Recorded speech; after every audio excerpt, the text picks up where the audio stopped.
Have you ever pulled out an old project and wondered, what the heck do I do next?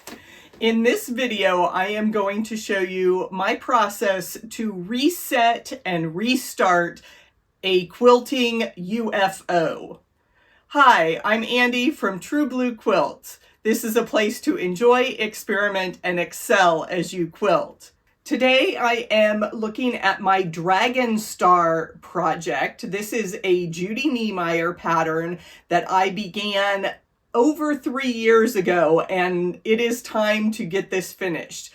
I think I have all the major parts complete, and I'm just working on getting everything sewn together. So let's see how a Judy Niemeyer pattern works and what comes next.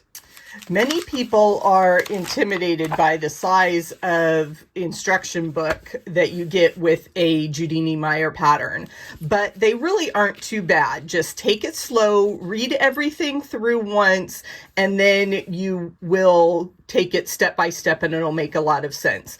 So she gives you general information about the pattern and contents, overall supply list, and some technique instructions. Again, this is all general information about fabric, about piecing, about the paper piecing technique, about her templates, and all the papers you get with her patterns.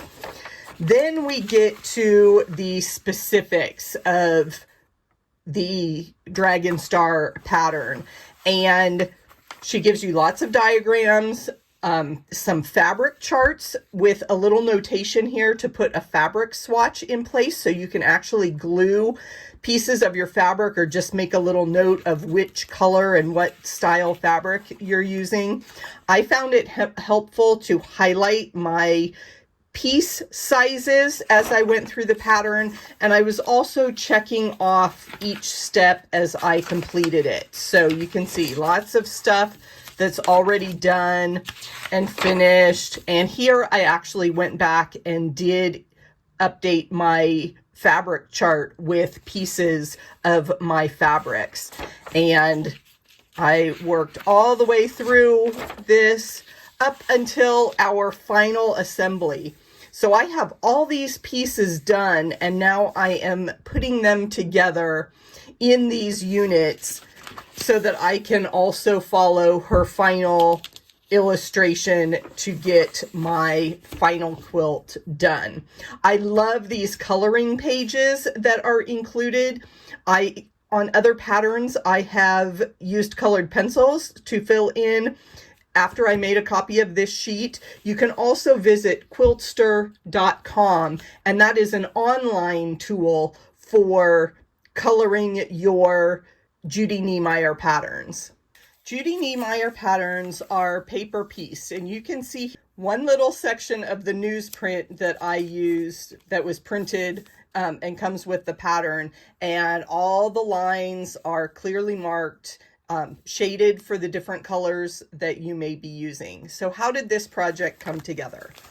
First, I sewed a very small triangle for the center section.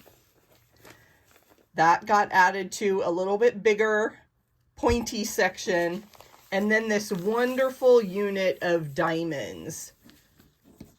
So that will create the center medallion of my quilt. Then I have some outer border pieces. Again, I have a small triangle connected to a larger pointy section. And then I have my curved flying geese sections that make this wonderful border around my medallion quilt. And I want to give you a closer look at how these curves come together. Each of the paper patterns is marked with a registration line, and when these are pinned to your fabric or sewn to your fabric, you have that line that you can sew right on. I had this template that I was reusing for multiple pieces of fabric, so I simply offset it by about 1/4 inch and used a fabric marker to indicate where I needed to sew those registration points. I would also suggest perhaps using a different color thread. Maybe a bright pink on this light blue would have made that stand out a bit, so that later on I will be able to remove those registration points. But what we are doing is matching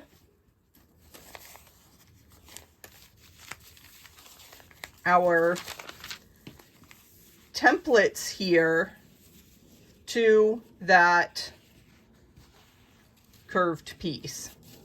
At this point, I'm ready to remove the papers. So I hold my finger on that stitching line, and then the paper just comes right off, as if you are working with, you know, paper from a perforated notebook.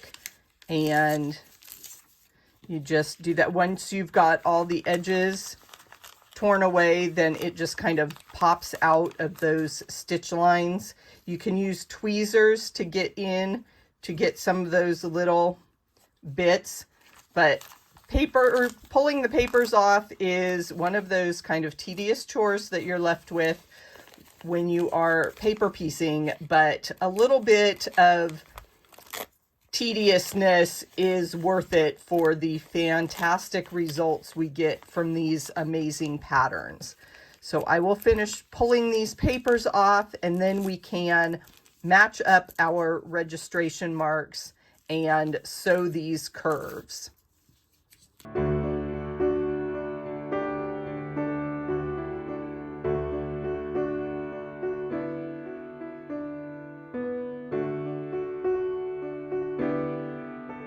You'll notice here at the very end, that is where I glued my paper in place for the first section of this block. And I am going to just work at that a little bit, see if I can get some of that off. I'm not too concerned with a little bit of residue, paper and glue residue. I did use water-soluble glue, so when this quilt is washed for the first time, that will loosen up. That's not going to really impact. You can't see anything from the front, so that's just fine. So there is my unit with the registration marks, and the next step is to pin these in place, matching up my marks on the other unit of fabric. We're only going to sew half of this S curve at a time. So first I'm going to sew this curve, and this is why we want our registration marks lined up, because the curves get going in a really funky direction when you put right sides together. So I place a pin on the first one, make sure it is lined up with the registration marks there, and then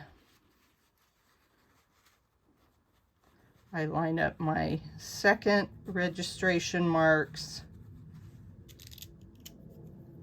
like that. And Judy Niemeyer recommends placing glue right along that seam and getting these pieces all glued in place before you sew. I find that really fiddly, and it makes me nervous. It doesn't lay right. So I just sew very freehand with my curves. Once I get that initial curve sewn, I am going to turn this over and match the other two seams from the other side, because I always want this convex, the part that pushes out like a hill, I want that to be on the bottom, and this concave portion to be on the top, with that part that I have to kind of ease around the curve. So let's go to the sewing machine.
S-curves aren't that bad after all. Thanks for hanging with me as I make some progress on my unfinished objects. And if you'd like to see more of Judy Niemeyer's quilts come to life, check out this video next. Thanks for watching.